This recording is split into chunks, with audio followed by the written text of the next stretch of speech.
ಅವರಿಗಿಂತ ಈಗ 2 ಪಟ್ಟು ಹೆಚ್ಚಾಗಿದೆ ಬಂಧುಗಳೇ.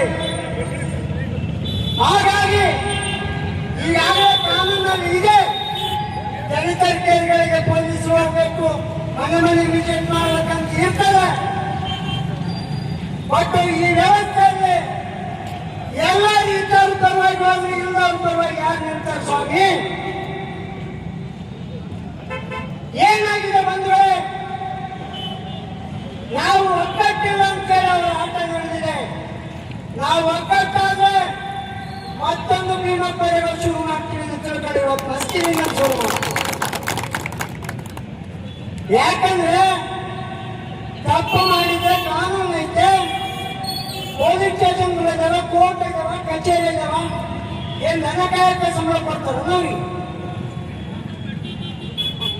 ಸಂಬಳ ಎದಕ್ಕೆ ಕೊಡ್ತಾರೆ ಸ್ವಾಮಿ?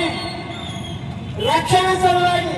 ನಾವೇನೋ ಇವತ್ತು ಓಡಿ ಕುಂತಂದ್ರೆ 1,150 ಮಾತಾಡ ಅವ್ರು ಬಹಳ ಮಾತಾಡ್ತಾರೆ. ಅದಕ್ಕಂತ ಆರೋಗ್ಯದ ಬಗ್ಗೆ ಮಾತಾಡೋದು ಅವ್ರ ಮೇಲೆ ಏನ್ ಮಾಡ್ತಿರ್ತೀವಿ? ಏನ್ ಕಿಸ್ತೀರಿ? ಆರೋಗ್ಯ ಬರ್ತಾರೆ ಏನ್ ಕಿಸ್ತೀರಿ? ಡಿಪಾರ್ಟ್ಮೆಂಟ್ ಏನ್ ಮಾಡಿ ಹೋರಾಟ ಮಾಡ್ಕೊಂಡು ಹತ್ತಿರ ತಿರುಗಾಡ್ಸ್ತೀರಿ. ಅರ್ಜಿ ಬೇಡ, ಈ ಅರ್ಜಿ ಬೇಡ, ಅದು ಹಿಂಗ್ ತುಂಬೋಕಾದ್ ಮೈಸಾಕ್ ಇದು ತಗೋಬೇಕು, ಇದು ತಗೋಬೇಕು, ಅದು ತಗೋಬೇಕು.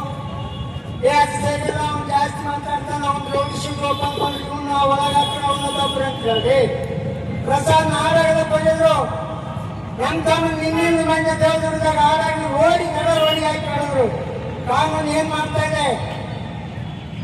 ನಾನ್ ಹೇಳ್ತಾ ಇದ್ದೀನಿ, ಮುಂದಿನ 28 ಚುನಾವಣೆಗೆ ಈಗೇನು ಹೆಚ್ಚು ಕಾನ್ಸೆಷನ್ ಮನೆಯಲ್ಲಿ ಐತಲ್ಲ, ನೆಕ್ಸ್ಟ್ 28 ಚುನಾವಣೆಗೆ ವಜಾ ಮಾಡಿದ್ರೆ ಯಾರು ಎಲ್ಲರೂ ಇವೆರಡು ಪದಗೆ ಬೆಲೆ ಸಿಗದೆ ಹೋದ್ರೆ ಬಹಿರಂಗವಾಗಿ ಬಹಿಷ್ಕರಿಸ್ತೀವಿ ಚುನಾವಣೆಯನ್ನ. ಇವೇನು ಬೆಲೆಗೆ ಬೆಲೆ ಸಿಗದೆ ಹೋದ್ರೆ ಈ ಜಿಲ್ಲೆಯ ವಜಾ ಮಾಡಿದ್ರೆ ಇಬ್ಬರು ಸೇರಿ ಚುನಾವಣೆಯನ್ನು ಬಹಿಷ್ಕರಿಸ್ತೀವಿ. ಯಾಕಂದ್ರೆ ನಮಗೆ ಇಲ್ಲದ ಮತದಾನ, ನಮ್ಮ ರಕ್ಷಣೆಗೆ ಇಲ್ಲದ ಮತದಾನ ನಮ್ಗೆ ಯಾಕೆ ಬೇಕು? ಸ್ವಾತಂತ್ರ್ಯ ಅಂತೇಳಿ ಬಾಯಿ ತುಂಬ ವೈಕಂತಿದೆ. ಎಲ್ಲದ್ರಿ ಸ್ವಾತಂತ್ರ್ಯ? ಯಾವನಿಗೆ ಬಂದ ಸ್ವಾತಂತ್ರ್ಯ? ಉಳಿದ ಮಾಡೋನಿಗೆ ಬಂದದ ಸ್ವಾತಂತ್ರ್ಯ. 2 ನಂಬರ್ ಮಾಡೋನಿಗೆ ಬಂದದ ಈ ದೇಶದ ಸ್ವಾತಂತ್ರ್ಯ. 2 ನಂಬರ್ ಮಾಡೋ ಮತ್ತು ಎಲ್ಲ ಪ್ರಸಾದ ಬಲಿಯಾಗಿ 2 ವರ್ಷ ಆಗಿಲ್ಲ, ಮತ್ತೆ ದೇವ್ರ ತಾಲೂಕಿಗೆ ಹಣ ಬರ್ತಾರೆ ಅಂದ್ರೆ ಅದು ಎಕ್ಸ್ಪ್ರೆಸ್ಲಿ ದಲಿತ ಅನ್ಯಾಯಿಗಳು ಬಾಬಾ ಸಾಹೇಬ್ ಅಂಬೇಡ್ಕರ್ ಅನ್ಯಾಯಿಗಳಿಗೆ ಹಣ ಬರ್ತಾರೆ ಅಂದ್ರೆ ಈ ದೇಶದಲ್ಲಿ ರಕ್ಷಣೆ ಇಲ್ಲ ದಲಿತರಿಗೆ ಎಂಬುದು ಸ್ಪಷ್ಟವಾಗಿ ಹೋರಾಟ ಮೂಲಕ ಹೇಳ್ತಾ ಇದ್ದೀನಿ ಬಂಧುಗಳೇ. ಹೀಗಾಗಿ ಸುಮ್ಮನೆ ಹೆಣ ಬರ್ತಾ ಇದ್ದಾರೆ, ಸುಮ್ಮನಿದ್ದಾರೆ, ರೋಡಿ ಬರ್ತಾರೆ, ಭಾಷಣ ಮಾಡ್ತಾರೆ, ಮನೆಗೆ ಹೋಗ್ತಾರೆ ಅಂತ ನೀವು ತಿಳ್ಕೊಂಡಿದ್ರೆ ನಿಮ್ಮ ತಲೆಯಿಂದ ತೆಗೆದಾಕ್ಬಿಡಿ. ಈ ದೇಶದ ಭೀಮಾ ಪಡೆಗಳು ಚಳವಳಿಯಿಂದಲೇ ಶುರುವಾಗಿದ್ದು, ಭೀಮಾ ಪಡೆಗಳಿಂದಲೇ ಈ ದೇಶದ ಚರಿತ್ರೆ ಶುರುವಾಗಿದ್ದು. ಅಸ್ಪೃಶ್ಯತೆ ತಾಂಡವಾಡ್ತದೆ, ಅನೈತಿಕತೆ ತಾಂಡವಾಡ್ತದೆ. ದಿನನಿತ್ಯ ಹಳ್ಳಿಗಳಲ್ಲಿ ಜಾತಿ ತಾರತಮ್ಯಗಳು ಜನ್ಮ ಜಾವಾಗ್ತಾ ಇದ್ದಾವೆ, ಉಸಿರುಗಟ್ಟುವಾಗಿದೆ ಹಳ್ಳಿಗಳಲ್ಲಿ. ಆದರೆ ಸಂವಿಧಾನ ಪರಿಚ್ಛೇದದಲ್ಲಿ ಆತ್ಮರಕ್ಷಣೆಗಾಗಿ ಆಯುಧ ಹಿಡಿಯಿರಿ ಅಂತೇಳಿ ಒಂದು ಹೇಳ್ತಾ ಇದೆ ಬಂಧುಗಳೇ. ನಮಗೆ ಆತ್ಮರಕ್ಷಣೆ ಇಲ್ಲ ಅಂದ್ರೆ ನಾವು ಕೂಡ ಆಯುಧವನ್ನ ಇಟ್ಕೊಂಡು ಬದುಕ್ತೀವಿ ಅಂತೇಳಿ ಇವತ್ತು ಯಾಕಂದ್ರೆ ಪ್ರಶ್ನೆ ಮಾಡುವಂತ ವ್ಯಕ್ತಿನೇ ಕೊಡ್ತೀವಿ ಅಂದ್ರೆ, ಪ್ರಶ್ನೆ ಮಾಡುವಂತ ವ್ಯಕ್ತಿಗಳಿಗೆ ಪ್ರಜಾಪ್ರಭುತ್ವದಲ್ಲಿ ಹಾಕಿಲ್ಲ ಅಂದ್ರೆ ಭಾರತ ಸಂವಿಧಾನದಲ್ಲಿ ಆತ್ಮರಕ್ಷಣೆಗಾಗಿ ಆಯುಧ ಹಿಡ್ಕೊಂಡು ತಿರುಗಾಡು ಅಂತೇಳಿ ಇದೆ.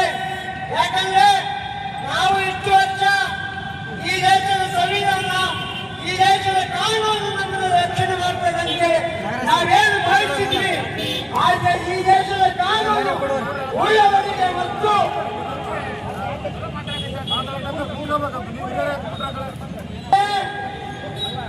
ಈ ಜಿಲ್ಲೆಯಲ್ಲಿ, ಈ ರಾಜ್ಯದಲ್ಲಿ ಯಾವನ ರಾಜಕಾರಣಿ ಬದಲಾಗಿದೆ ಸ್ವಾಮಿ? ಈ ಜಿಲ್ಲೆಯಲ್ಲಿ, ಈ ರಾಜ್ಯದಲ್ಲಿ ಯಾವನ ಓಸಿ ಬರೋನು ಇನ್ಸ್ಪೆಕ್ಟರ್ ಬದಲಾಗಿದೆ. ಹೋರಾಟಗಾರ ಪದಾರ್ಥ ಈ ಪ್ರಜಾಪ್ರಭುತ್ವದ ಪ್ರಶ್ನೆ ಮಾಡುವುದೇ ಅಪರಾಧ ಅಲ್ಲೇ. ದಲಿತರಿಗೆ ರಕ್ಷಣೆ ನೀಡದ ಈ ಸರ್ಕಾರವು ಮಾನ್ಯ ಪ್ರಿಯಾಂಕಾ ಖರ್ಗೆ ಸಾಹೇಬ್ರೆ, ನ್ಯಾಯದ ಎಲ್ಲ ದಲಿತರು ನೀವು ಸೇಫ್ ಆಗಿರಿ.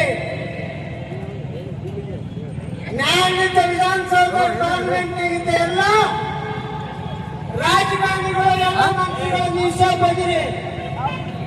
ಹಳ್ಳಿಯಾಗ ದಿನನಿತ್ಯ ನಮ್ಮನ್ನು ಒತ್ತಡ, ಹಳ್ಳಿಯಾಗ ದಿನನಿತ್ಯ ನಮ್ಮನ್ನ ಹೊರಗಿಟ್ಟಾರ.